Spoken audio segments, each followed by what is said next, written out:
welcome back to the Spotlight Games podcast for episode 194. I'm your host, Patrick. This week we are going to be talking about more Xbox Fallout from the shakeup at the top. We're also going to be talking about Wolverine got a release date. Christopher Judge was recorded unknowingly about some upcoming Sony Santa Monica news. And of course, so much more, because this is the Spotlight Games podcast. And dropping in is my co-host this week, the homie, JakeTwitchin. Jake, how are you? Welcome back to the show. I'm doing so well. I was thinking about it. You guys have like a big milestone number you're about to hit, right? Yeah, we're very close to episode 206. Perfect. That's the milestone you're referring to, right? Yeah. All right. Maybe I'm wrong on that. 200 right around the corner. Do I have a plan? No. Tenure wise, you and Cayman have been on the vast majority of the episodes. Yeah. After that, is it me? You would probably be third, I would think, especially because you were kind of in charge for like 2 months almost. So that is probably enough to take the number 3 spot. I would say That's what I was thinking. Maury up there. I would say Yeah. Mondo up there just as a guest. He's been on like 4 or 5 times. But Jordan up there. Actually, Jordan might be 4th or 5th. Same with Jericho and Kayla. But I think clearly you would be number 3 in terms of number of times been.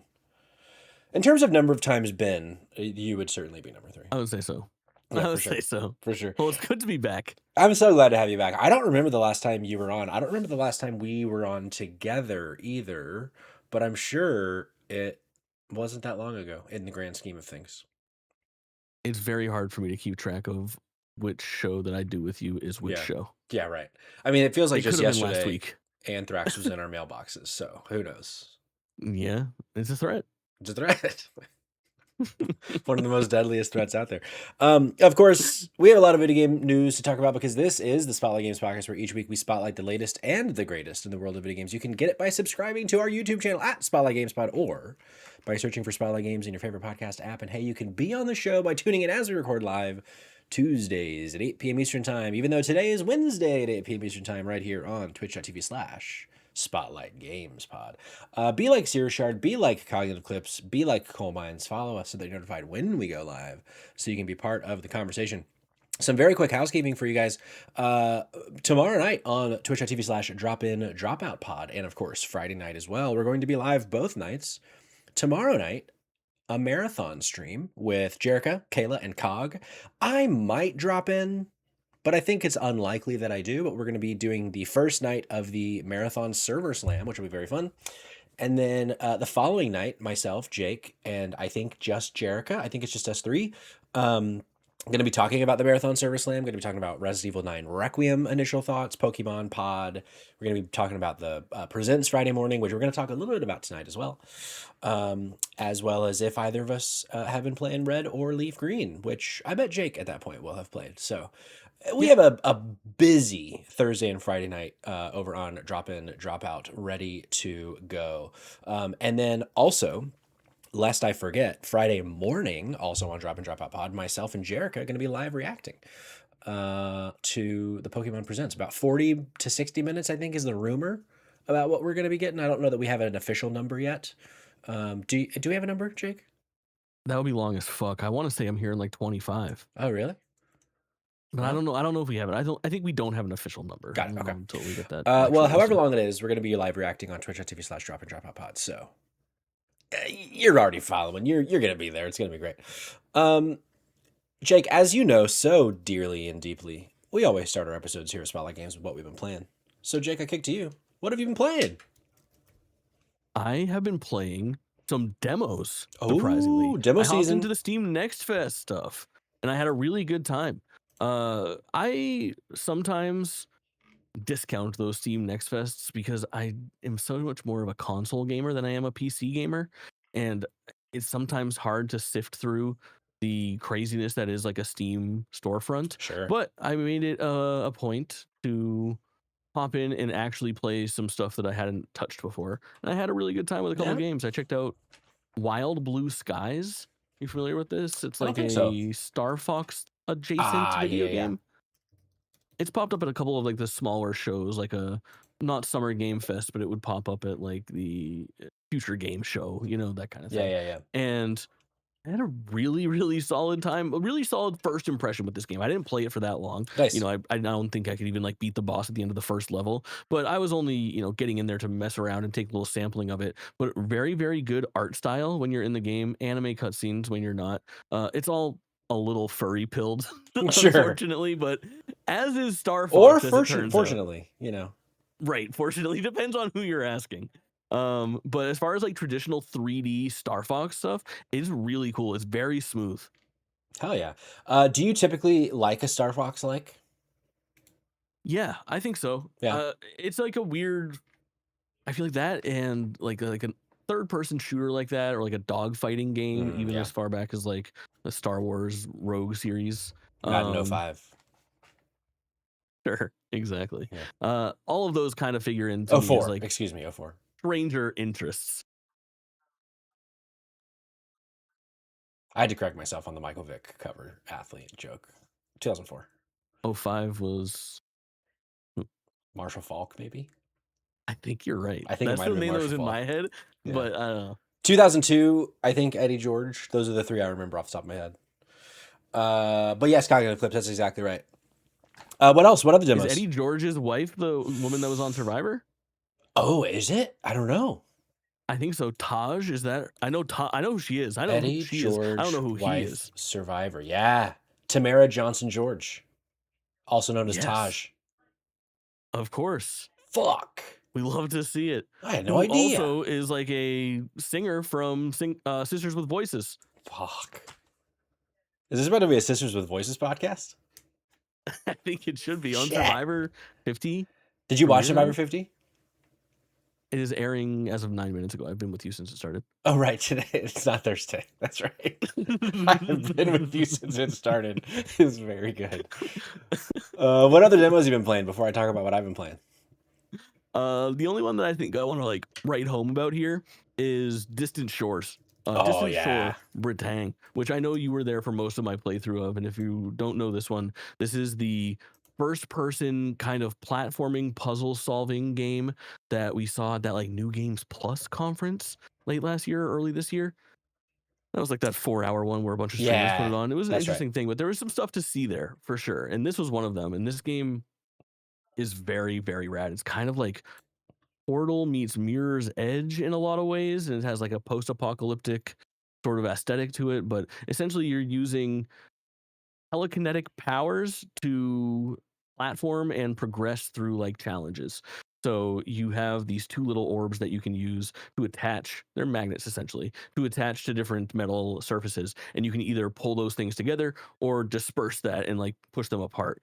And you use that in the environment to accomplish a bunch of different things. And it goes places I was not expecting. I Yeah. love this game so much. I love this game so much. It is such a comprehensive demo as well. You can tell that it is like a vertical slice and an example of what more you could do with this kind of thing. Yeah. It is such great examples though. Like every little thing that they introduce is such a rad mechanic that I want to see more of. It reminds me a lot of the progression that you get out of Portal 2, which I think is very interesting, the way that they layer on like the goo and the different things that affect your world outside of the gun from the first game. Yeah. Very, very cool stuff. When I was watching you stream it, I was like, oh, I can see this game being such a flow state situation where like when you really speak the language of either pulling together or pushing apart, like in the trailer, you can see it a little bit of this player like zooming up by pushing away from the floor and like that kind of stuff. I was like, oh, I can see there being so many cool moments that you could create just by speaking the language of the game. I'm so interested to see though too, because so in the demo, obviously you just are kind of on that like beach side, cliff side situation the whole time. I'm very interested to see if it goes other places or if it's just there. I don't think that saying just there would be a deal breaker by any means, but with how much now I've seen of that area, I'm like, what else you got? I want to see like what other options are out there, if any. Yeah. But yeah, I had no idea about this game until you were playing the demo, and I am so fucking jacked about It is this game. Dude, it's such a good find, and the developer was in my chat while we were playing it. Yeah. Very, very cool experience, as well as impressive, because we were finding things out about this game that were so mind blowing. Where like before he even got there, we're like, okay, look at the vibes here. Like you're walking on that beach and like the music plays and the Yeah. title card hits, and then probably 30 minutes into the hour-long demo, he shows up. And he's like, I did all the music. And we're like, what do you mean you did all the music? He's like, I like recorded it and sang all the songs. We're like, what the What pick a the fucking fuck? thing to be yeah, pick a thing to be talented at. That's so unfair that you're able to Correct. do all of this. He's like It's directing the whole unbelievable. It's game, just also doing all the music. Drives me nuts insane. how talented people are. Meanwhile, I'm here eating Mm-hmm. a cup of pudding, just talking about video games. I wish I was eating a cup of pudding. Not bad though. Not bad. Jacko, welcome in. Anything else, Jake, you want to talk about? Nothing crazy, unless you know of anything. You know what I've been playing as well as I do. Unless there's That's anything so you want true. to like, hear about. I've been playing a bunch of shit, but that's Yeah. not the name of the show. It's called Spotlight Games, That's not so true. Spotlight Jakes. I mean, it could be. We could Tell me be what you've been friends. playing. I'm more interested in that. I'm so obsessed with Mutagenics. I like kind of can't put it down. I think I'm like 30 hours into Oh. this game now. It Mhm. is such a fun fucking game. The gameplay loop. Have you touched this at all? No, but I've seen a few hours of it played. Yeah. It just there's something about it's not even one more run. It's like so far there's just so much. I talked a little bit about Mutagenics either last week or the week before on the show, so I won't give like the whole spiel again, but just the different combos of abilities and types of cats that you have. And by types I mean like when you start a run you choose if you want to have like a tank or a fighter or a cleric, Right. and you like have 4 of them or whatever. Man, I was having such a good time. It was the kind of thing where I was really breezing through the game every round, like every single run. I'm like, man, there's like this one thing where when one of your cats dies, it like goes to this guy that's like you, which is very funny. But I was like, I'm just none of my cats are dying because I keep winning every single run. But then I finally got to like the second set of areas rather, and it's like I can't wait to save my fucking life. So now it's like, ooh, okay. When I thought that maybe I was starting to get out of the game because of how easy it was, now all of a sudden I'm being so challenged that I'm like, ooh, now I want to climb the mountain and beat the thing. So I'm having a very good time playing it exclusively on my Steam Deck, which is working great. So yeah, Mutagenics. I mean, I don't expect it to like stick high in my games of the year list, but I won't be surprised if this keeps in the top 10 for the whole year with how much I'm enjoying this game. It's so well made. I've not had like a single issue with anything design wise or technical wise. Like I haven't had any like bugs or any issues like that. So it's just like a really nice time to play. Having a ton of fun with that. And then on the other end, Can I ask you about Mutagenics a little bit yeah, more? of course you can. Have you played Binding of Isaac? I have. And did that click for you in a similar way? Not at all. Interesting. I wanted to like Binding of Isaac so badly. I remember playing it first on the Vita, rest in peace. And I was like, I see the allure. I see why so many people are all over this game. But a mixture of the art style, which the Mutagenics art style is similar but different enough, but I really don't like the way Binding of Isaac looks, mixed with like the room to room of it all, and it like with how actiony it was. The main difference for anybody that doesn't know with Mutagenics is it's like a strategy RPG. So you're on this little battlefield and your cats have like certain a number of tiles they can move, and like there are certain attacks can reach certain number of tiles, and you can like upgrade it in certain ways, and like, oh, maybe I can now reach 3 tiles instead of 2 with my punch or whatever. So it's like totally different than how Binding of Isaac felt, and I really like that. Yeah, it's a tactics game, right? Not strategy. So because I can be hit or miss on a tactics game, but this one's really working for me. So that's sick. Yeah, so very excited. I hear a lot of the same sentiment out there, to be honest. Like, it's very, very well received. Yeah. And there's a lot of people that are like hooked on it right now. Yeah, for sure. Even the launch just a few weeks ago. It seems like it has legs. Yeah, I feel like I will probably stick with it until I get another handheld game. Because like Requiem right around the corner, I'm going to be playing the shit off of that. but that'll be my TV game. So it's like if I'm watching something, like me and Rose are really deep in a Mad Men watch right now. So it's like Oh, when I'm how watching far are Mad you? Men. So we're on season 3, episode 2, I think. So I guess not pretty deep, but we've made some progress for sure. This is Rose's first time, my second time watching. Oh, oof. I've And only watched it one time, yeah, and it was like out of time a couple of years ago. And I am so hot on like one of the best shows of all time, Don Draper. oh, what a fucking man. I watched it concurrently with its release. Oh, And so I nice. haven't watched it since then. And it's so much better than I remember it being. Like I feel like in the years since that show has come out, a lot of people that I know have watched it. I'm like, oh yeah, I liked Mad Men pretty well. Like pretty well. It's not my favorite or anything, but I remember enjoying my time with it. And I'm like, dog, this show's fucking so good. The good binge too, because some of those Yeah, seasons are pretty beefy, right? Like it's yeah. like from that era of like 20 episode seasons, I want to say. This one because it was cable. It's just like 13 episode seasons. It was an AMC Oh, show. okay, that's not that bad. That's not that bad. Yeah, not bad, but it is the kind of thing of like, I wonder if part of the reason I'm liking it more this time is because I'm binging and not watching week to week like Sure. I did originally. This is now welcome to Spotlight Shows. That's exactly right. Are you gonna hit Scrubs? I'm not. I was never a Scrubs girly. Okay. Yeah. Right, sure, me either. No, it's for some reason Scrubs is one of the big, like one of the bigger shows that I just never cared for. Where so many people in my life talk about how much they love Scrubs, and it just like never really worked for me. I don't know if it was the humor or if I just hate Zach Braff. I'm not really sure what it was or is, but Sure. the return is unfortunately doing nothing for me. And I would love a little dopamine right now for a return More of a to Garden Scrubs. State guy when it comes to Braff. That's exactly right. I only saw that movie once, and I don't really remember. I just remember everyone really liking the soundtrack, which I think is good.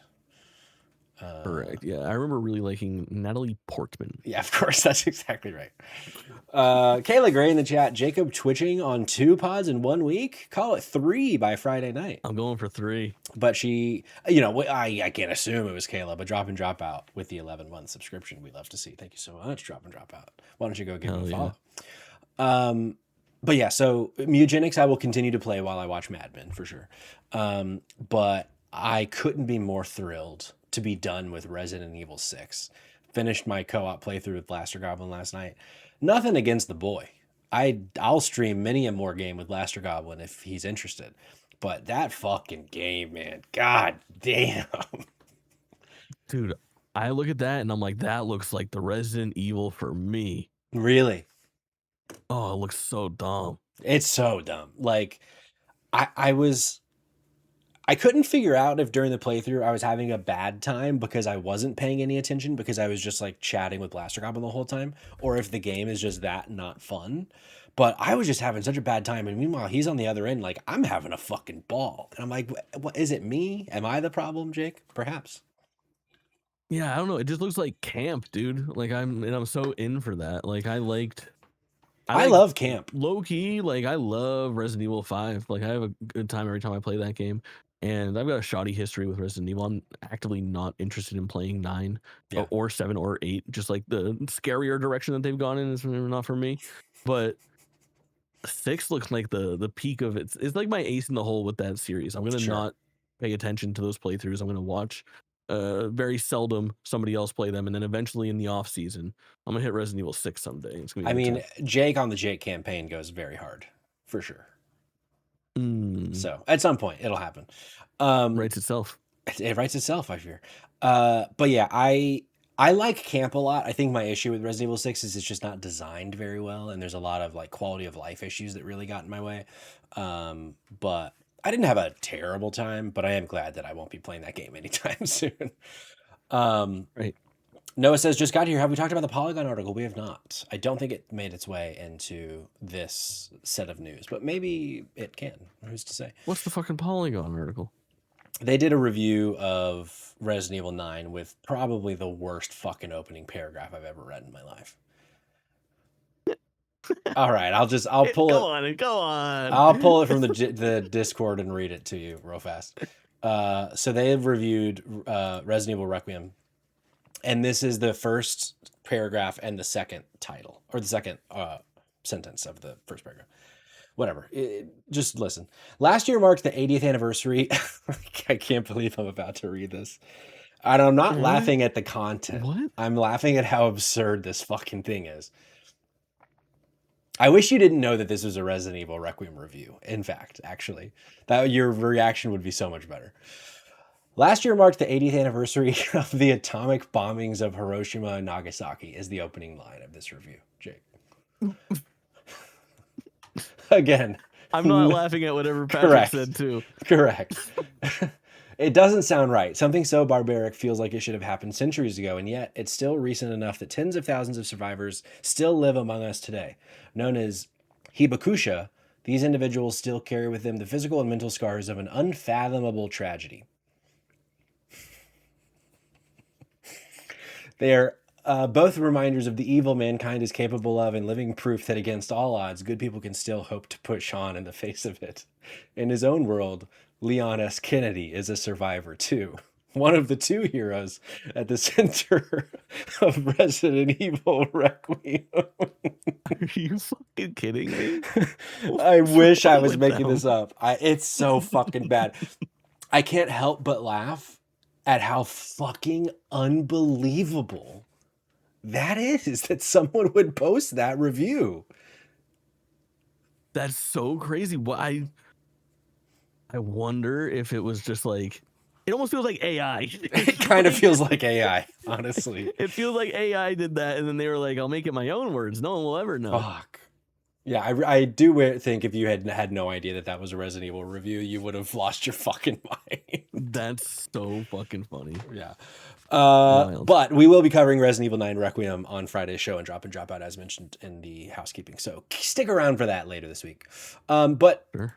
Jake, it is time to jump into some news. We have, so for those of us that were around last week on Drop In Drop Out, we talked about the shakeup at Xbox, the Phil Spencer retiring, Sarah Bond resigning, Asha Sharma, the new CEO. We talked about that at length with Jericho as well. And there's some new news about it that I want to talk about. So the weird thing at the time of recording last week is that we had not heard anything from Sarah Bond. We had gotten emails from everybody else, but nothing from Sarah Bond's team or herself, etc. So she finally released a statement. And along with that was this very long, which I cut out as much as I could, but I do want to read a good bit of this, a breakdown from Tom Warren at The Verge with some inside information from folks not named at Microsoft that I think is very interesting. I paid $5 for this article because it was so fascinating to read. The preview was like, I have to read the whole thing because it was behind the paywall. Are you familiar with this story at all? The Tom support active journalism. Dude. Exactly, that's exactly right. Do you know about this story from The Verge that went out on Monday? I think maybe tangentially, but no, I haven't heard it or anything like that. Some stuff. Yeah, so Xbox fans have been anticipating the retirement of Microsoft Gaming CEO Phil Spencer for years, but what most hadn't expected was the departure of Xbox President Sarah Bond too. For many outside the company, Bond seemed like Spencer's natural successor, a deputy of sorts. Microsoft CEO Satya Nadella and Microsoft CFO Amy Hood clearly didn't agree. Instead of picking Bond for the role, Microsoft promoted Asha Sharma, a former Microsoft AI executive, to the top of Xbox. The decision to overlook Bond might have surprised many Xbox fans, but the more than a dozen current and former Microsoft employees that I've been speaking to, it's felt inevitable in recent months, they said. Phil Spencer, Microsoft's long-term Xbox chief, made the decision to resign from Microsoft last year after a tough few years at Xbox. So as a quick aside, that was something that we kind of pontificated about last week was, do we think that Phil was actually the person to come up with this plan? Tom Warren saying it was, that last year he was like, okay, Xbox not doing well, I think it's time for me to step down, which I thought was interesting. But the giant Activision Blizzard acquisition had dragged on for far longer than Microsoft had anticipated, and the need to grow the business saw Microsoft walk away from Xbox exclusive games in favor of a multi-platform strategy. Microsoft has also been trying to reinvent the Xbox brand beyond the console with mixed results. Spencer's decisions led to months of careful successor planning. It was announced to the world on Friday, but it was supposed to be today, which was Monday. Microsoft was forced to announce early because it started to leak, and IGN was planning to run a story story, according to sources familiar with the situation. Also, very interesting. Um, which this obviously kicked off a day of chaos where teams inside Xbox were hearing the news through reporters and news outlets instead of via internal memos. The team running Sarah Bond's social media accounts was so unprepared that a LinkedIn post inviting people to provide feedback about Xbox accessibility features went live just before her departure was announced. It sat there for hours until Bond's team eventually posted her own memo. A fucking mess. Uh, Continuing, some Xbox employees I've been speaking with saw the writing on the wall for Bond last year. She was promoted to Xbox president in October 23, just days after Microsoft finalized its 68.7 billion deal with to acquire Activision Blizzard King, and Bond had been crucial in getting the deal over the line with regulators and slowly started to become the face of Xbox as Spencer took on the complicated duties of integrating a huge new business into Microsoft gaming. 6 months later, Xbox executive Kareem Chaudhry, who reported directly to Bond, departed Microsoft, and he was very key to their backwards compatibility supports. And then weeks after that, former Xbox chief marketing officer Jarrett West also left Microsoft in June 2024. Which meant that Microsoft's Xbox team was now reporting directly to Bond. And a month later, they delivered the marketing campaign that signaled people didn't need to buy an Xbox console anymore. The message was that you don't need an Xbox to play Xbox because games were available through xCloud gaming on TVs. This was all part of the Xbox Everywhere strategy that Bond had been pursuing, a vision to move the Xbox brand beyond its roots in console hardware. Months later, the This Is an Xbox campaign launched. And I'm told that offended many Xbox employees internally, basically telling people you don't need to buy an Xbox anymore. So that debuted months after Bond appeared on stage at the Bloomberg Technology Summit and announced an Xbox mobile gaming store that was supposed to launch in July of 2024. And that mobile launch store still does not exist almost 2 years later. So although they attempted to redefine Xbox, they clearly tie that to the mobile store efforts, but they went ahead with the This Is an Xbox after the store was delayed, which I guess upset a lot of people too. So the pivot away from the console led by Bond under Spencer's direction hasn't gone well for Xbox, Microsoft, or it hasn't gone well for Xbox. Their hardware revenue has declined for 3 financial years in a row, and it looks like those declining revenues are going to continue throughout fiscal 2026. Most of the current and former Xbox employees I've spoken to in recent days are relieved that Bond is leaving Microsoft. This is when the article gets really juicy. I've heard from multiple sources that Bond has been tough to work with and built a team structure that meant if you didn't follow the vision or you questioned it, you were out. Most have praised her ability to strike partnerships with companies and developers, though. This is Tom Warren. He wrote in 2024 of December that Bond had, quote, staked her career reputation on the idea of Xbox being everywhere across multiple platforms and devices. But this also involved carefully managing both her internal image and her external image, making her appear to be a gamer like Phil Spencer, but in reality, apparently, she wasn't. I understand that Bond's strategy had been failing internally and been questioned multiple times. Bond had tried to push mobile and cloud over console to reach potentially millions more Xbox customers, but the result has been a classic case of chasing tomorrow's customers by neglecting today's. The article goes on to talk about how apparently Phil Spencer took like a really long vacation last year, and while he was gone, a bunch of people like they had to wait for things to be signed off on, and then he came back and rumors started circulating that he was figuring out his exit from the company. But so yeah, then all of this expecting that Bond would be the next person up, and then Satya Nadella chooses Asha Sharma, who is now promising the return of Xbox, and a clear message to employees that the strategy over the past few years has not been working. Xbox employees that Tom Warren's been speaking to have been concerned about the Sharma appointment, particularly because of her previous role as an AI executive at Microsoft. There's also a concern about her lack of industry experience in entertainment and gaming, and Sharma has been clear that she's not a gamer and has spent much of the weekend responding to people on X and even taking game recommendations. Last couple paragraphs. Some Xbox employees worry she'll force AI into everything Xbox does, but Sharma was clearly ready for that reaction with, quote, as monetization and AI evolve and influence this future, we will not chase short-term efficiency or flood our ecosystem with soulless AI slop, which we covered last week. Games are and always will be art, crafted by humans and created with the most innovative technology provided by us. The other concern is that she's been appointed by Nadella as some kind of executioner of the Xbox console. Her memo didn't suggest that, and Microsoft could have easily appointed Matt Booty into that kind of role to push game publishing instead of the Xbox console. I get the impression from sources that Microsoft Microsoft wants a turnaround and is worried about losing Xbox as it's one of its only remaining successful consumer brands. So there's a second article I want to bring into this, but I'm not going to read that right now, about Seamus Blackley, co-founder of Xbox, basically being like, I think they're killing Xbox. But all of this new report from Tom Warren, a bunch of people from Microsoft going to him and being like, hey, Bond was a problem. Not surprised that she's gone, but we don't like this vision. What is your reaction to all of that I just read, Jake? It doesn't seem far-fetched at all. And right now, we're not going to have official word on how this all played out for a long time. Like these sort of like hands-off anonymous sorts of articles are kind of the best that we're going to get. The Jez Cordons of the world, and maybe Schreier puts his hat into the ring sometime soon. And this, I mean, this seems like a feasible explanation for a lot of what's happening. Everything lines up. The logic is sound. I just don't know how much. Noah's in the chat talking a lot about how some of it could be horseshit, and I think the best point that he makes out of all of the points that are made is that the idea that she conceived and implemented a strategy entirely alone at the top of one of the world's biggest companies is laughable, which It's I think crazy. is. Yeah, I mean, this is a team decision. It was like we were saying the other day. Like I feel like a lot of these conversations don't happen at a desk with one person. They're in boardrooms. They're with teams. They are with many minds behind the decision making there, despite the nature of the individual roles.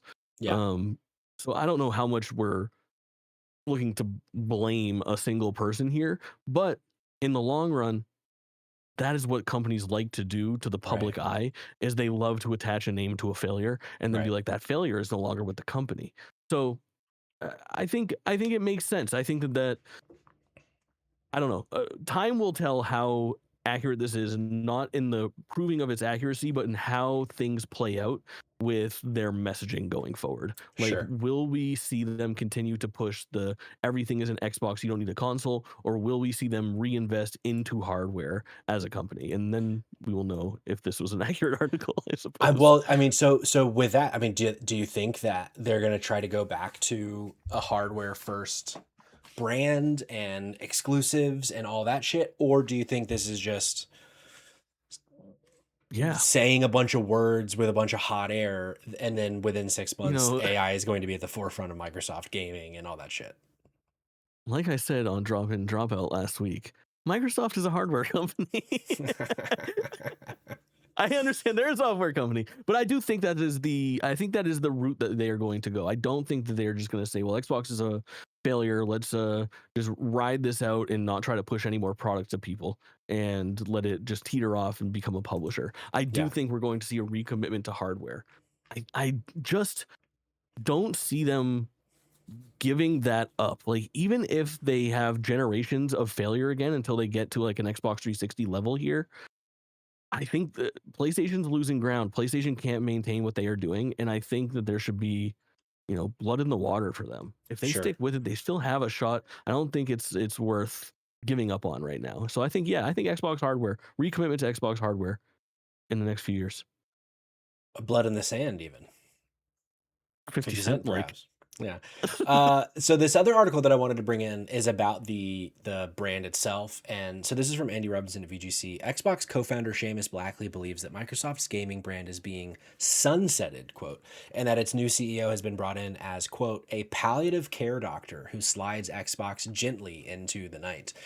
He writes, the game designer and industry veteran made the comments in an interview with GamesBeat in which he reacted to last week's news that former AI executive Asha Sharma is replacing Phil Spencer in a major shakeup of Xbox's leadership team. Blackley, who left Microsoft in 2002, just a year after launching the original Xbox and 9/11, of course, said that he believes Sharma's appointment over those with a background in video games indicates that Microsoft's gaming future will be dominated by generative AI. He also praised outgoing boss Phil Spencer, who said he had likely been worn out spending a long time, quote, managing the beast so that he could continue to try to do the right thing for games. Satya Nadella has made an incredible number of bets and invested an incredible amount of money and credibility in the transform model AI future, Blackley said. Xbox, like a lot of businesses that aren't the core AI business, is being sunsetted. They don't say that, but that's what's happening. I expect the new CEO, Asha Sharma, her job is going to be palliative care doctor who slides Xbox gently into the night. It just seems really true. I imagine asking somebody if it made sense to put a major motion picture studio into the hands of somebody who didn't like movies, or a major record label into the hands of somebody who'd never seen a live show. Why would they do that?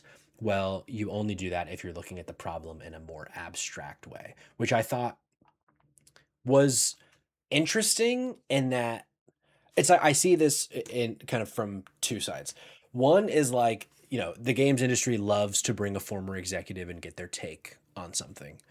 When it's like no, in the chat, guy who hasn't worked with Microsoft in 25 years has to take about a person he's never met. So it's like that's Oh, certainly part of this. It's like clickbait fucking fodder. But then the other part of it is like, well, this is a person who was at the top of this organization. Granted, 24 years ago. That's a long time. But I don't know what. So we were just kind of touching on this a little bit at the end of the last article, but I could see this certainly being a case. I mean, Microsoft loves to fucking kill their shit in the name of their shareholders. But I do have, even though I said the exact opposite on Friday with at Drop and Drop Out, I do kind of feel like it would be crazy to kill Xbox so quickly. What do you think?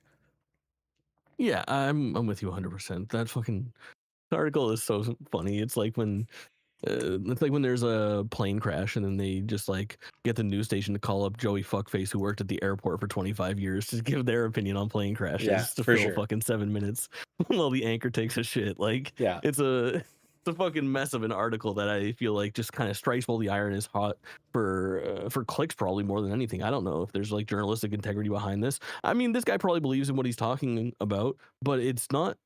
I don't know. It seems again, time will obviously tell, but I can't imagine them. There was a point in the first article that you read towards the end about Xbox being one of Microsoft's like few remaining forward facing brands that's like somewhat Successful consumer successful. brands. Yeah. Yeah.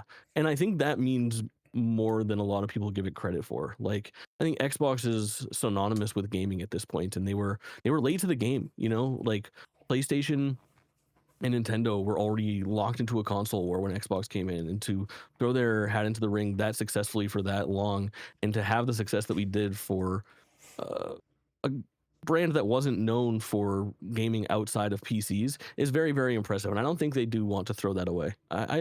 Yeah. I'm more. Uh, I don't know. I'm more inclined to believe a lot of what's coming from that first article than I am this second article. Me too. I think so too.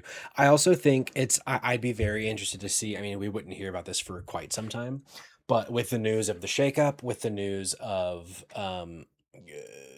studios, not, I mean, Microsoft has closed studios, but like with Blue Point closing at PlayStation, I wonder if the Tencents of the world, the Saudi groups of the world, the Embracer groups of the world are knocking on Microsoft's door being like, what can we buy? What at what price can we buy Bethesda? At what price can we buy Blizzard? Like whatever it is. Fucking rare. And I won't be surprised if in the next 12 months Microsoft sells off a big piece of something in their gaming division as a way to make up a bit. And I feel like honestly in a way I feel like Bethesda makes the most sense to me because I feel like turning around and selling something from Activision Blizzard would be crazy with how long that went on and this and all of the money and time spent with that. But I don't know, I could see something that is smaller being sold at a high price as the Resident Evil 4 merchant would say, to make Oof. back some of that. I don't know. I get this inkling I that like think something you're like that is in the works. I think you're right overall, but I think that like the way that Microsoft feels about Xbox is how Xbox feels about Bethesda. Like that's kind of their little crown jewel over there. Sure. Like Yeah, yeah, they yeah. like it hasn't been the greatest last decade or so, but all things considered, like that is maybe the it's one of the studios with the best track records ever, and I True. think they want to keep that under their roof. And I think Bethesda has generally operated, it seems like, in a vacuum compared to a lot of the other studios. Like it still feels like this is just Todd Howard's studio, Sure. and they are working on things at the pace that we would expect them to. I mean, it's been a long time for Skyrim and stuff, but it's going to be a massive game and a likely successful game.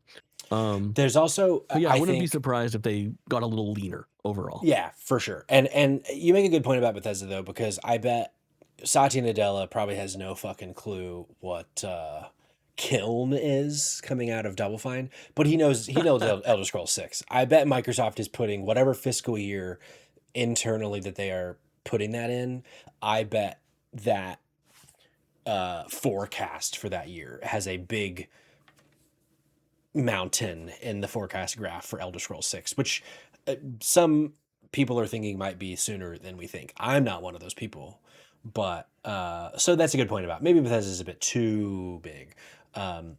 Noah said that there was something in the Jez Corden article. They did an interview with Asha Sharma, apparently. So once he finds out, I'm interested to see what that is. I hit you with this funny layer of this story that I've been Yeah, paying attention to. for I sure. don't know how much you've been paying attention to, but have you seen the ongoing tweets from Major Nelson about all of this? I don't think so. You sent me one of them, but oh no. It's been so funny. Major Nelson has always struck me as like he seems great at what he does, but he also strikes me as like a odd dude in a lot of ways. And just like publicly, the way that he was talking to Phil Spencer and Asha was kind of insane. Where the first thing that he said the day that all this news broke was, wow, just wow. One tweet later, hey Asha, let me know if you want to chat, Greenheart. That's so funny. Like hours in, which is so wild. And then Has a couple Asha hours responded later, to that yet? oh, just wait, Oh no. just wait. Oh no. He tweets, hey, Xbox P3, I'm not texting you now, as I know your phone is being blown up like mine. Let's chat when you come up for air. I'm like, what is Major Nelson getting into this thing right Let's now? chat. What the fuck is going on? Let's chat. Let me know if you want to chat. Then Asha does her tweet a couple hours after being appointed. Today I begin my role as CEO of Xbox. Here are my 3 commitments. One, you know the commitments. You know the 10 commandments of Asha. Reply, Major Nelson. Oh That's a no. great start. Keep that in mind as you begin to build your plan. This is a man who's never been the CEO of Xbox giving advice now, by the way. If I may be so bold, let me add one more. 4, partner with the community. And then she responded, you got it. Thanks, Major. Thanks, Major. So You got it. funny. Thanks, Major. However, So funny. the ultimate fucking twist is that yesterday, Major Nelson, I have just sent you a little no. something via Discord DM. Major Nelson posts, thanks to Asha Whoa. Star for the great meeting on campus. It's a Fuck. selfie of Major Nelson with the new CEO of Xbox. Let me What's bring this up going real on fast. over there, man? While I bring this up, will you read Noah's quotes from the chat? Only because you asked. Thank you. The first conversations Asha and I had when we first met to do all this, to her credit, she immediately emphasized supporting our studios and our games. Our ecosystem is built to be a portfolio of everything from small games to ongoing franchises to big blockbusters. We are built at our core to, I can see the massive It got so big. It was so It's big. so funny.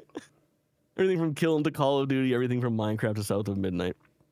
I think we've got one of the best portfolios out there, even in the entertainment industry more broadly in terms of that range. We're dedicated to it, and here's why. I believe that almost everything big started as something small. We cannot lose, isn't that the fucking truth? We cannot lose the ability to have those places where little sparks can grow into something big. We cannot lose the ability to have those places. I'm obsessed with Major Nelson doing all those tweets and then finally meeting with her on the campus. Do you want to live tweet to him right now and see? Let's chat on Drop and Drop Out Pod. See if he'll come on the show. Let me know if you want to chat, Greenheart. Very We'll fucking funny. I'm sure we're going to be covering this. This reminds me of having like PTSD to the original reports of the Activision Blizzard buyout. It's like, man, this story ain't going away anytime soon. I feel like this will be a constant conversation here at Spotlight Games over the next several months as things settle with this shakeup at the top. But yeah, crazy. We will, of course, keep you abreast. Breast mentioned. Jake, this next one is interesting to me in that just 2 weeks ago, we have the state of play from PlayStation. And right before that state of play at PlayStation, I think it was the day of or the day before. I think it was the day before. Insomniac tweets, we're not going to be at the state of play. I'm paraphrasing, but we're going to tell you about Wolverine in the spring of 2026. 2 weeks later, they announced the date to be September 15th, 2026. That's weird, right? Yeah, dude, I don't know. Insomniac's weird like that sometimes. They did that with the PlayStation thing too. They had like a massive the PlayStation thing, the Spider-Man 2 release date, if I recall correctly. They had like a massive blowout at one of the state of plays with gameplay and everything, and they just went release window. And then 2 weeks later at like the Game Awards, they presented another quick trailer with the date. I don't know why they chose to separate it like that. Do you think so? Then I guess where I'm a little bit confused from all of this is, so they say like we're gonna see something or we're gonna hear more in spring. But do you think that the date is not what they were referring to? Like, do you think we're in sometime in spring we're gonna have like a state of play directed just toward Wolverine, or do you think that this was because like I don't know, it's weird to me that we didn't get the date at the state of play, but we get it 2 weeks later. Like one of the even if it's just the fucking title card with a reworked exact same trailer but in different order with the date at Sure. the end. It just feels like such a weird fumble to not Yeah. feature your most anticipated release of the year exclusive Wolverine, not in the state of play with a date. I don't know. It's just like maybe I'm overthinking this, but this is just very strange to me how this has gone so No. far. I think you're right. I think we will get a Wolverine state of play, but the only problem is that I think more often than not, those individual state of plays are announced at the previous full state of play, where they're like, Mm, "We're look forward to 2 weeks from now when there's gonna be a Borderlands 4 state of play covering exclusive look at the fucking game." right. So I don't know how early I would expect that. That feels like something that would happen. Yeah, spring doesn't make sense because it would be like Summer Game Fest. Maybe there's a PlayStation thing, like a full showcase or another state of Yeah. play, because they usually do a June or like early July showcase. Uh, E3 Yeah, I era. mean, maybe they'll just tweet out that we're gonna do a Wolverine state of play this week. There'll be 20 minutes of a deep dive on the game coming out September 15th, I guess. I don't know. It It's is just very not strange to me. a yeah, it's a series of strange events and decisions from Sony. There's obviously new hands in the pot as far as dispersing information goes. The recontextualizing the PlayStation Showcase as a PlayStation State of Play and having Yeah. the longest State of Play ever, not including Horizon Hunters Gathering in that Yeah. as well, like preceding that announcement with that just a week earlier, and then a week or two later with this Wolverine thing. These are not isolated incidents. All of these were out on a grid somewhere. There's Yeah. a calendar with all this stuff planned ahead, and for some reason they think this is the way to go. There was a part of me, so Noah just said in the chat, Herman Hulse fumbled Blue Point so bad, PlayStation revealed Marvel's Wolverine release date on socials. At first I was like, oh, I wonder if this is them like the classic PR ism of bad story, follow it by a good story a couple of days later.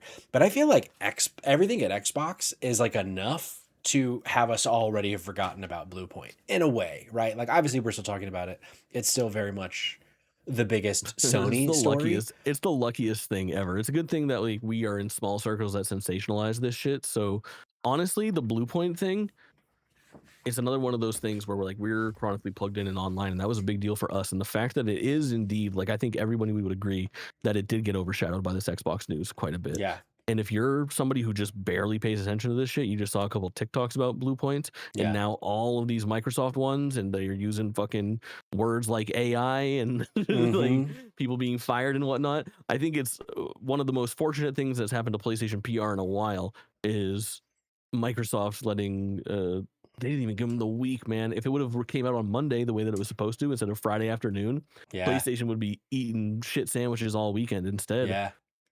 That's Best all case people want scenario to for talk them. about is Xbox now. Yeah, I know that's a good point. I can't believe Herman Hulse is still at the company after being demoted from CEO. Bro, me too. What does Herman have to keep him there at the moment? Maybe Big charm. dick. Who's to say? Big fucking hog. Do you think this game is coming September? I'm one of these people that it's like anytime a game says a date, I just assume it's at least a month later. But what do you think? Do you think we get Wolverine September 15th? Yeah.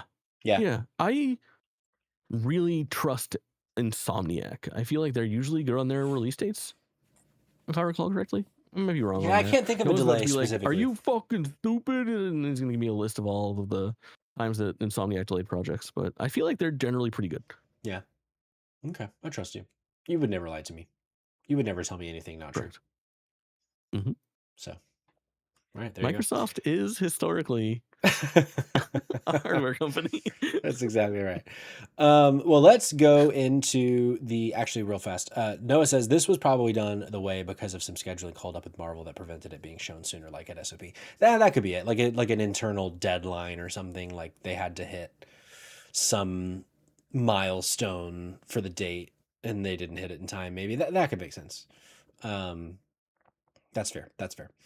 Let's hop into some news spotlight. Keeping on the conversation of Sony, we are going over to Sony Santa Monica for this one. I'm going to do a little bit of the article, which we typically don't do the news spotlight, but this one is very interesting to me, Jake. Christopher Judge has been recorded. Have you heard about this? Oh, have I heard about this? So this is Andy Robinson at VGC. God of War Kratos actor says fans will, quote, hear about what we're doing this summer. Judge, who plays Kratos in the modern God of War titles, was talking to a streamer at Fan Expo in Vancouver, Canada, who asked the actor about the recently announced God of War trilogy remake. It's not clear if Judge is aware that the conversation was being recorded.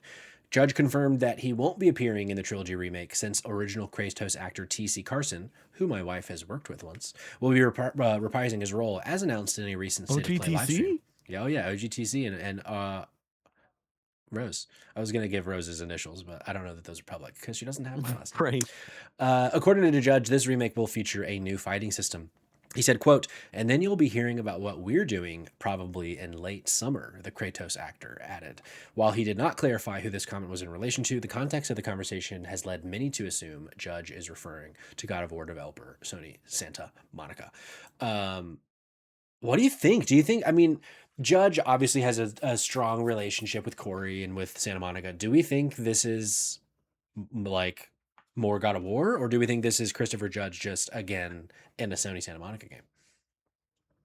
Yeah, I don't know. I might guess right now. Oh, I want you to do something because there's a layer to the story that's so funny. Friend of a friend is the streamer No way. broke this news, and she has a very interesting name, and I would like you to look it up and then say it on stream.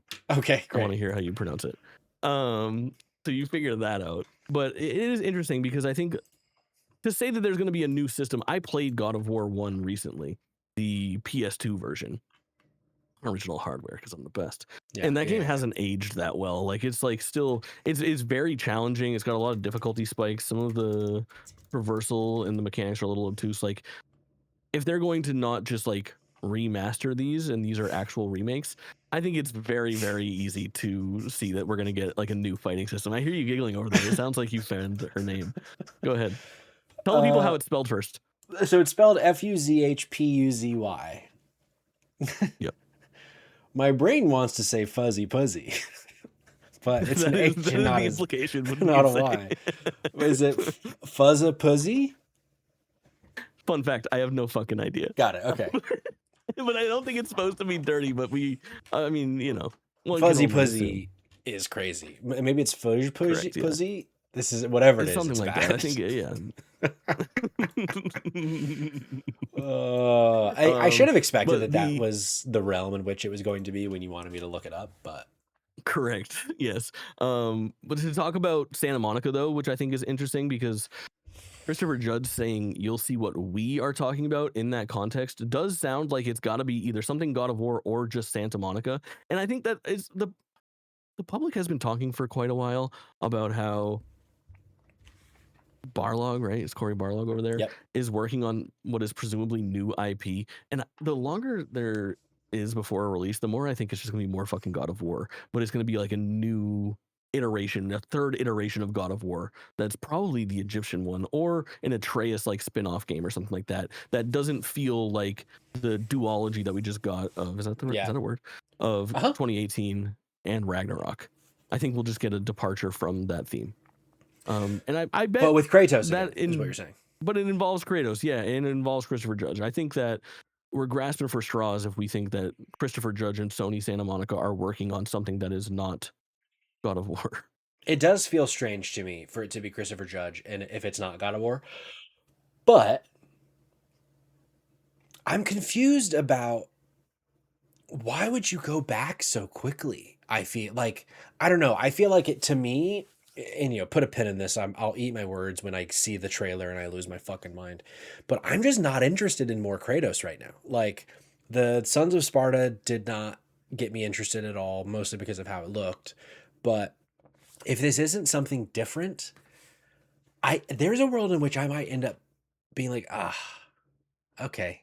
The stats are against you. I think that like people are very quick to like in my head, and I'm guilty of this too. Like in my head canon for God of War 2018, it's like finally they're bringing Kratos back. It's nothing like before. Like God of War Ascension was like 5 years prior to its release. Yeah. Like that God of War reintroduction to the world that everybody went crazy for at E3 2016 was less than 3 years since we had seen Kratos wow. in God of War Ascension. That wasn't even like that well regarded. So I think that timeline wise, we're 4 years ish since the release of Ragnarok right now. If Yeah. they are still 2 years plus out, it will be the longest in between mainline God of War games that has ever taken place. And I mean, Ragnarok is nothing short of a commercial and critical success. I Yeah. don't think they And with the Amazon love show killing the coming, few cash cows that they have. Yeah. There's got to be more God of War going on, and I can't. At this point, I feel like Kratos has become Corey's life's work. And after sure. watching like Raising Kratos and how like attached to that character he is, I don't think he's working on something different at this point. Maybe because there was all these like the sci-fi rumors of the new IP. Maybe it's sci-fi God of War. Now that could be fucking cool if it like is a he Dude, goes give into me the future, Kratos in space. Oh bro. my fucking god. That'd Give go Kratos crazy. anywhere into the future that involves a gun. Kratos should have a gun. Ooh, somebody give Kratos a gun, please. We're World begging. War II Kratos, dude. Call of Duty World at War. Corey Barlog, call us. We are for hire. Call us. Noah says he took the comment to mean new system in the sense that it's not the same as the system he is familiar with. The old games are really old games. And I took that comment as just him not being 100% clear on the combat differences, but referring to the fact it's not like the modern God of War games. That could be interesting. Could be on something. And then he also asks, I just realized the Dido helmet is on Peachwag's nightstand. Does that thing stay on during sex? Yes. Especially when it's just me. That's exactly right. You might be asking yourself, where's a Cogalina? I'll let you think about that one, Jake. Oh, fuck. Okay. Going back into some more news spotlight. Continuing on with the God of War situation. Ed Skrein. I don't know if I'm pronouncing that right. Cast as Balder in Prime Video's God of War. You might recognize Ed Skrein as the person that was recast in God of War or in Game of Thrones as Daenerys's like sexy little guy. Dario? Yeah, Dario Naharis. I think, he was either Dario Naharis for one season, and then they recast him with the guy from Bly Manor or whatever that show was. He was in a Haunted Hill House of Haunting Hill, whatever. Or the other way around. Either I don't remember what the order was, but he played Dario Naharis for a very short amount of time. I think it was the beginning. I think he was in it for like an episode. And then the long spree of Dario is the main guy that you're thinking. That's of. right. That's right. Also in Trim A on HBO. Did you ever watch that show? Down in the Trim Yeah, dude. Yeah, what a show. I'm a fucking knower. Look at you go. Big Steve Zahn guy. I'm fine on Steve Zahn. I'm like more than neutral on. I'm above neutral on Steve Zahn. A funny person to be in the world would be a very big Steve Zahn fan. Yeah, for sure. Nobody doesn't like Steve Zahn, dude. That's my guy. But yeah, so man, have you looked at the cast for this show? Yeah, it's a little uninteresting to me, but you seem Really? lit up about it. Tell me. It really is just Mandy Patinkin as Odin for me. Is like fucking inspired casting. Yeah, that's very good. That's very good. I mean, I'm surprised they didn't Yeah. just get Toby from West Wing to do it again, but he must have been busy. But I can't wait for Mandy Patinkin as Odin. That's going to be fucking great. I do have my reservations for Ryan Hurst, who was Thor in the game as Kratos. But he's a good actor. It's hard to picture him as Kratos to me. Is he the guy from Sons of Anarchy? He is. Yeah, he plays Opie in Sons of Anarchy. Ope. Did you watch Sons of Anarchy? I sure did. Every episode, baby.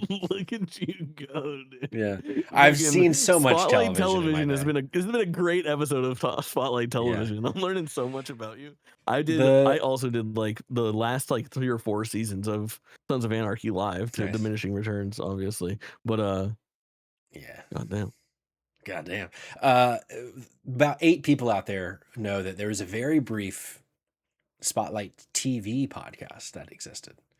But that has since died. But we do have the branding still. There it is. There it is. Big Ron Perlman fan? Oh, yeah. The Pearl, dude. Big fan of Ron Perlman. Calls him the Pearl. Yeah, yeah. Mm-hmm. Him as... This was Jax, was Charlie Hunnam. I can't remember the Clay. Clay. That's right. Clay. That's right. Clay Aiken. I tried... Clay Aiken. That's exactly right. From South Carolina. I tried to watch Sons of Anarchy again. Did you know Clay Aiken was from South Carolina? I tried to watch. I tried to watch Sons of Anarchy again. It's between me and Clay. I tried to watch Sons of Anarchy again, maybe like 3 years ago, and I got like 3 episodes in. I was like, dude, this show, it makes me so uncomfortable in its dialogue in a 2020. Whatever 3 lens or whatever. So I can't even imagine in 2026. Like, man, those are a bunch of bad people in that show. Yeah, for sure. I mean, it's the point or whatever, but anyway. How about this, Jake? Simpsons Hit and Run and prototype studio Radical Entertainment is back as new Radical games. There is a spiritual successor developer for Radical Entertainment and Hothead Games. The site says the studio is open for work for hire full-time game development on mobile or console games. It also says it's willing to co-develop with another studio or to handle porting or remastering of an existing title. As well as Simpsons Hit and Run and Prototype, Radical Entertainment's other previous titles included The Incredible Hulk, Ultimate Destruction, Scarface, The World Is Yours, Crash Tag Team Racing, and NES version of Wayne's World. First of all, what a fucking track record for these folks. But do you think we get a new Simpsons Hit and Run, or do you think there's absolutely no way? I think that's probably a fucking mess with like licensing and IP rights these days. Like, is Simpsons Disney? Simpsons is technically Disney. Yeah. Yeah. Because it's Fox. I don't know. But they are the type of, I'm bringing up their, if you can't tell from my face glowing white. Is it? I'm looking at their body of work, and they made like all of those Crash Bandicoot games that are not that good. In the CSI games, I want to play bad. And not only the Incredible Hulk Ultimate Destruction, but also the one before it based off of the movie. And no, not the one with Ed Norton. The one with Eric Bana. Oh, yeah, dude. Little Liv Tyler action. I love this. Oh, you're so right. Betty, right? Mm-hmm. Something like that. Mm-hmm. No, that's the other one. You're getting them mixed up. I think Liv Tyler's MCU. Betty Ross. I don't know. Are you sure? Gun to my head, I'm not sure. Let me look it up. Yeah, you find out. But either way, these people make games that I love. they make certified 8 out of 10 classics, you know? Absolute bangers. I hope that they can make that happen for us again. I hope that they remain a somewhat small team, and if it has a bunch of people on it that has worked on games before of that quality, they keep with that quality and they do some movie-based stuff and bring back the promises of yesteryear, man. I miss that era very much. Ooh, they made Tetris Worlds, one of the finest Tetris experiences. You ever played Tetris Worlds? No. Oh, man, it's really cool. It kind of is just like a worse version with no music of Tetris Effect, where you just like play Tetris in different visual settings, but go figure. That was enough back in 2003, 2002. Go figure.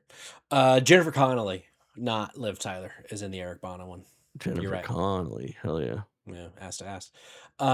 Noah says I like to imagine he was just sitting here and then all of a sudden remembered me mentioning Jerkin It. He said, Patrick, you said you had a Jerkin It story for content a few weeks ago and we never heard it. It was in the JT era of weird Jorkin stories, which never forget the weird Jorkin stories on JT's stream. And I don't remember, but we were supposed to remind you of some fucking banger story for content when it was you and Jake. I don't think tonight is the night, but that story will No, happen. but I don't worry. I've Yeah. got that. Jake has I'm brought it up working like on getting 3 that out of separate him for a year times. now. It'll happen. It'll happen. But I think I need more than Mhm. 5 viewers live to tell the story of, to clarify, the first time I ever jerked off. Which Right. the one The sentence completion, at pitch, least. the one sentence pitch is, I guarantee you it is a one of a kind story. No one else has had this experience for Right. their first time. You big Scott Glenn So guy? He's in that Hulk movie. Scott Glenn. Scott Kevin Senior, dude. Glenn. Oh yeah, for From sure. Leftovers. From the leftovers, dude. In the spirit of talking about strange actors that we both might like, Jimmy Smits from Sons of Anarchy. Oh yeah, dude. What a turn in Bail Sons of Anarchy. Organa. Yeah. Yeah. Turns out the camp experience is very common. Not a camp experience. It was a solo experience. Well, let's not say it was solo. There was something else in the room. All right. Good tease. Last 2 stories. Actually, just one. I'm going to skip one. This one's interesting. Assassin's Creed Hexe director, Hexy, however we were supposed to say that, Clint Hawking, has left Ubisoft as part of the franchise upheaval. Work will supposedly continue with Jean Gouzdon, the new head of content for the AC brand, taking over as director. I was just thinking about this the other day, like, where the fuck is Assassin's Creed Hexy? Do you know how it's said? Is it Hexy I think or we're Hexe? missing. I think we're missing Project Jade still as well, which We I are, think yeah. I might have played at one point. Really? I'm pretty that sure was the mobile like an early Chinese build. one, right? Yeah, in the one in China. Yeah, I don't know. I'm assuming Trouble in Paradise over there, but I don't have the names off the top of my head. But the people that they appointed, the top of the Assassin's Creed franchise over the last week over at Ubisoft seem like the right people in the role. It's like the person that worked on Origins, I know, and then maybe 3 or Black Flag or 2. One of the other beloved ones from earlier than Origins. It's definitely not the Odyssey or Valhalla or Shadows team or Mirage team or anything like that. The Jean Gouzdon, the guy that's taking over Hexe, he was director of Origins and Black Flag, and he's at the top of. He is content lead or head of content rather for Assassin's Creed as a brand. This guy that left, Hawking, he was behind Splinter Cell, Chaos Theory, Far Cry 2, and Watch Dogs Legion. So, you know. I think we're trading up, brother. Yeah, probably. So then I guess, okay, now that I have more context, not as weird, I guess, as it sounded at first.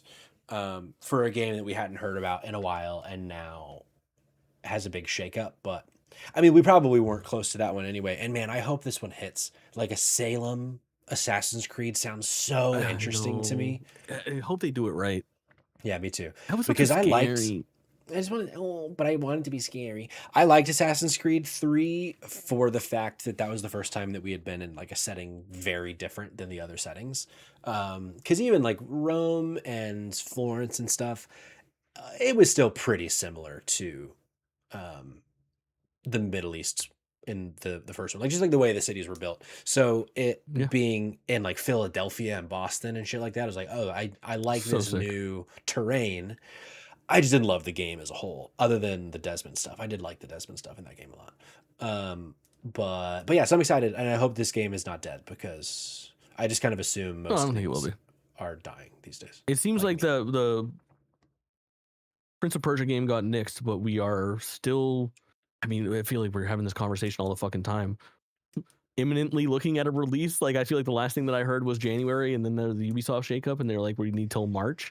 And I think the last thing that I've heard is March for Black Flag remake. I don't know. Yeah. I wonder if that'll be a shadow drop at some point, like a Summer Game Fest type situation, or if they're going to be like a random day in March. They're like, on April 6th, you can play Black Flag on all consoles. Yeah. I know I talked about this at length on Dido, but the short version is that I think Ubisoft is like terrified of a press tour for like a big budget video game right now, because their last two big Fair. ones were absolute fucking nightmares with Star Wars Outlaws and Assassin's Creed Shadows, like both Fair. played in controversy. Fair. So they're like, well, maybe we just put the fucking game out and people will buy it, which is honestly, I think a big brain move.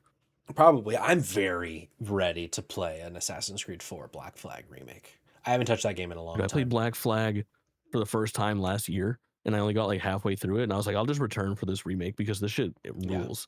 Yeah, it's so fun. So good. Noah's saying Ubisoft published a new game last week that nobody knows about. I certainly know about it. It's a Might and Magic NFT card game. Of course, that's why no one knows about it. Ubisoft stays publishing like weird stuff too. Yeah, for sure. Well, Jake, as far as I'm concerned, that's our show. Anything on your mind that I didn't talk about from the news lately? No, not that I can think of. Oh, I'm no, interested to know what you skipped. Pokemon Presents. That's not what I skipped. I skipped Nacon being essentially bankrupt.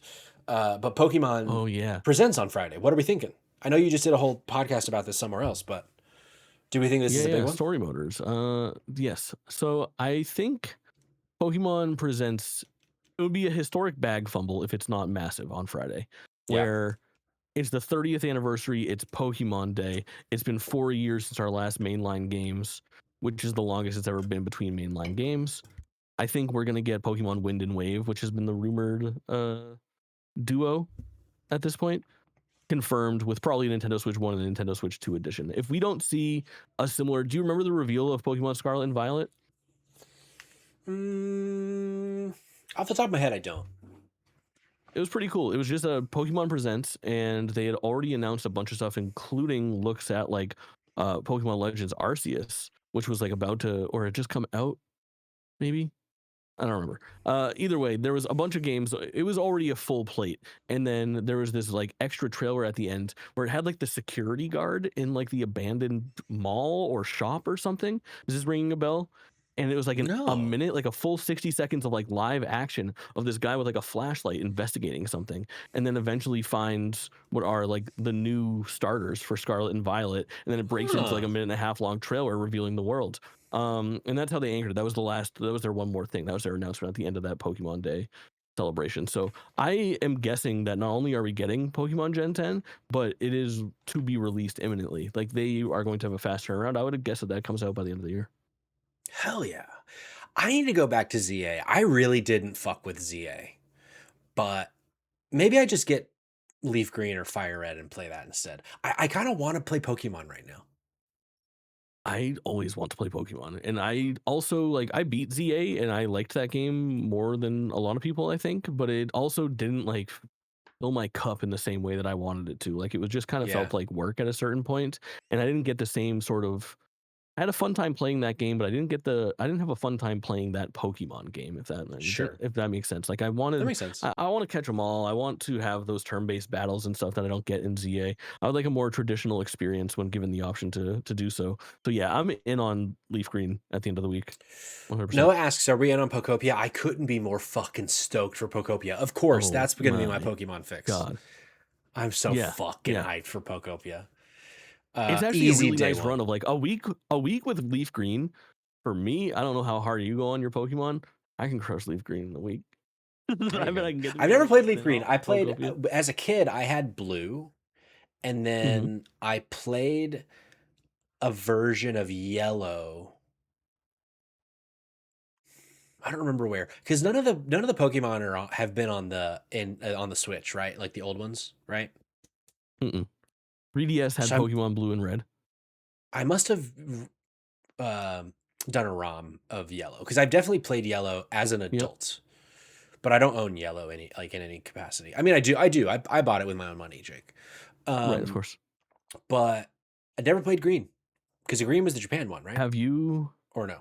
Yeah, correct. It was Blue and Red in America, Red and Green in Japan, but it was Fire Red and Leaf Green in America. They did switch. Oh, okay. They did bring it to America. Yeah, there's no Water Blue. Yeah. I see. So they'd already made that swap back in like early 2000s or whatever. I agree. I fucking love... There's no Lightning Yellow? Blue guy. I know. I got that fucking Ooh, look at OG that. cartridge and shit. Save some pussy for the rest of us.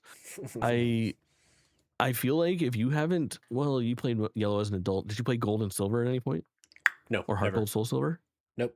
So you haven't. What about Let's Go Pikachu and Eevee? Never played Let's Go Pikachu and Eevee. I really was not interested in the battle style of that game. So, dude, I mean, you're in a pretty unique situation where, like, you haven't spent much time in Kanto and you've never touched, which is the original region, like the Yeah. 150, 151 Pokemon Red and Blue, the most beloved of all. Oh yeah, of And course. you also haven't played the Game Boy Advance versions of those games, which I really love that announcement, having Leaf Green and Fire Red be the games that are coming instead of Blue and Red again, because Blue and This is Red the are advanced fucking version. old. Yeah. This is Got the it. fucking quality of life. It's got a run button. The graphics are nicer. Yeah. And it doesn't take away from that experience. I think it's the definitive version of those original Pokemon games. You should definitely get in on that. Yeah. At some point, I have over here. You can't see it. A closet. Jake, do you have any closets in your house? Oh, yeah, I've got one over here. Is Squanky in there? In my closet, I Nope. have a 3DS, and inside my 3DS is whatever 3DS. There might be more than one 3DS Pokemon game. Omega Red? No, Omega Ruby. Yeah. I have Banger. Omega Ruby um, on the 3DS, and then I have Pearl something on the Switch. That was the Chibi remake, Shining Pearl. Shining Pearl, but I never Brilliant played it. I gave it Diamond, to my Shining brother. Pearl. I can get it back from him at Good. some point. It's fine. But Omega Ruby is one that I will play at some point. I have like 4 games on my 3DS that because I bought the 3DS from new community member Rathu actually in our Discord a few days ago. A friend of mine, I bought his 3DS several years ago and then spent like $200 on 3DS games because this was when the 3DS shop was about to go extinct, and I was like, I want to get as many games as I can before a 3DS game is like $70 because of Yeah. supply and demand. And so at some point I will go on like a 3DS bender. I just haven't yet, but that's one of the games I have is that Pokemon on there. And then I think I maybe have a copy of Y or X, which was the DS version? Question mark. Y or X are the original 3DS versions. The It's the first original. 3DS games. So I have that Yeah. as well, which at some point I will play. But Very good. What other games did you buy? let's see. Off the top of my head, I got all the Zeldas, so Ocarina, Majora, and the other one, Link Between Worlds. Link Between Worlds. I got Mario Kart 7. I got Mario 3D Land. I got an Animal Crossing, but I guess the DS one. Or was there a 3DS Wild one? World probably? Or no, there's a 3DS one too. Maybe I have the 3DS one then. New Life. New Leaf. I got New Leaf. I also got. You know what? Let's do this. Actually, I think it's under my bed. Yeah, I would love to hear what else you have. I went in to grab some of my actual like hard copy DS games recently, my 3DS games, and I grabbed all my Pokemon games, and that led me to my DS games, I suppose. So for Pokemon games physically that I have left in my collection is my Pokemon Blue, my Pokemon Leaf Green, my Pokemon Y, Moon, and Omega Ruby, and then my Pokemon Soul Silver, which is one of the more rare DS games. Now you show yours, and I'm gonna grab my 3DS games. Great. I'm also gonna show you. I put these in the Discord, but I don't think you saw them because you never go to the public Discord unless you're tagged. I got. I went to this retro game show. You should have tagged me. I should have tagged you. I got Rocco's Modern Life, Spunky's Dangerous Day for the Super NES. I also got The Lord of the Rings, Return of the King on PS2. 10 out of 10. I got on the Nintendo GameCube, Freedom Fighters. Oh, dude. And then the one that I think you're going to be the most excited for, and at some point I would like to play this with you in person, GameCube's Mary-Kate and Ashley, My Sweet 16, Licensed to Drive. License to Drive. I bet that would be such a fucking funny game to play. Those Mary-Kate and Ashley games I used to play with my sister back in the day. That Hello Kitty roller skating game, Barbie horse adventure game. There's a bunch of bangers. My 3DS physical collection is rounded out with 5 games only. And I think it's a nice collection. It's Ocarina of Time 3D, Yeah. Super Smash Brothers 3DS, Luigi's Ooh. Mansion 2, Dark Moon, which for a long time Yep. was stuck on that console. I should get rid of this point because I own it on Switch. Super Monkey Ball 3D, underrated and very cheap game to buy. You can go get that like for $7. And then last but not least, and I think probably my favorite 3DS game that I have that I own at this point is Dragon Quest 8. Definitive version of Dragon Quest 8 is on the 3DS for like retail releases outside of like Well, there you mods go. and whatnot. Banger. So this isn't every game that I own, but I have it in this like little case guy. But I'm remembering because I was like, I'd have more than this, but they're in storage. But the ones that I have on hand, so I already mentioned the 3 Zeldas, Animal Crossing, Pokemon X, Mario Kart 7. I also have Super Mario 64 on the DS. So good. Some people say the definitive version of that game. The Legend of Zelda Phantom Hourglass on the DS. Very which good. I think is Phantom Hourglass on the NSO. Do you remember, or is it a different Zelda? Yeah. Oh no, because it's no, DS. So no it's DS it games be. on NSO. That's right. Yeah, Well, I played Cap. Minish Cap. I played Minish Cap on the NSO, which was very fun. That was my first time playing that game. Yeah, and then 3D game. Land, which I already mentioned, and Pokemon Capcom, man. Sun. What was the one right before Pokemon Sun? 3D Land, Mario 3D Land. Got it. Good picks. That's a nice collection. There's I have the Luigi's Mansion one for sure. Did I say Fire Emblem? I don't think so. Yeah, this is the one that's in there right now. Fire Emblem Awakening. I have. That's like there's probably like 3 or 4 other games. Cite. Yeah, that's why whenever the GameCube one was announced for the NSO, I put that in there and went to start it, and I got 3 minutes and it was like, I actually don't want to play this right now, so I didn't play it. But at some point, I do want to play that as well. So yeah, that's my 3DS collection at the moment that I have on hand. Also, I'm so glad to hear this year will be nice. Yeah, I agree. I've tried to get into Fire Emblem so many times and it's never worked for me. So I'm begging that franchise to interest me, and so maybe this next one will. And 3 Houses didn't work, right, for you? 3 House didn't work. I was so bored by 3 Houses, which a lot of people. I'm shocked at that because so many people say it's like one of the best ones, but I just couldn't get into it. Yeah.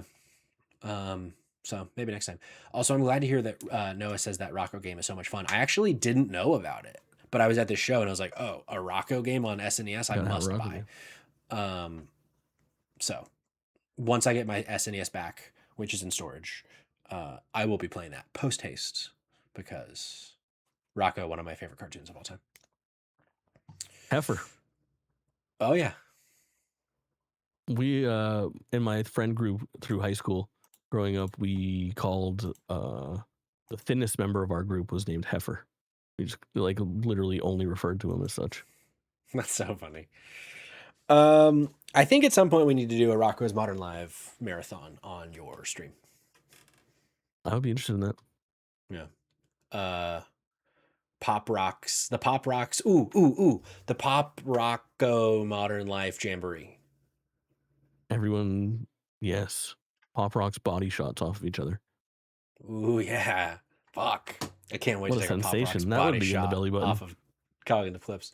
Noah says, Patrick, we need to talk about Static Cling one of these days. I don't know Static Cling off the top of my head. Maybe is that a Rocco's Modern Life reference that I'm forgetting about? That is immediately, yep, it is Static Cling that I'm immediately forgetting when I said it's one of my favorite fucking things. I frequently think of the Rocco's Modern Life episode about the Bermuda Triangle. I don't know why. That's fair. Oh, the movie. I did watch the movie in 2019. I actually liked it, but I don't remember much about it. I remember watching it and be like, oh, that was nice to have Rocco back, and it was pleasurable, but I don't remember anything about it. Maybe I'll go watch that again because I fucking love Rocco so much. He's such a little weirdo, and I love him. Jake, your return to Spotlight Games couldn't have gone any better, if you ask me. I love it, dude. I love it. I do think that there is a conspiracy to murder Cayman Darty to get you to be on the show full time. I think that might be what's happening.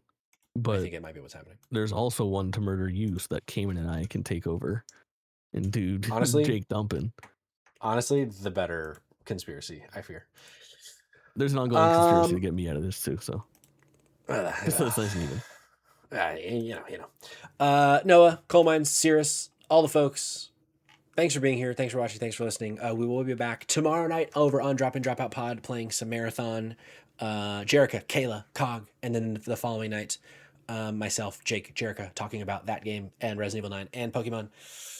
Goodbye to Shay and Barbs and everyone, of course. And goodbye, Dodie. Ooh, thanks for being here at the end.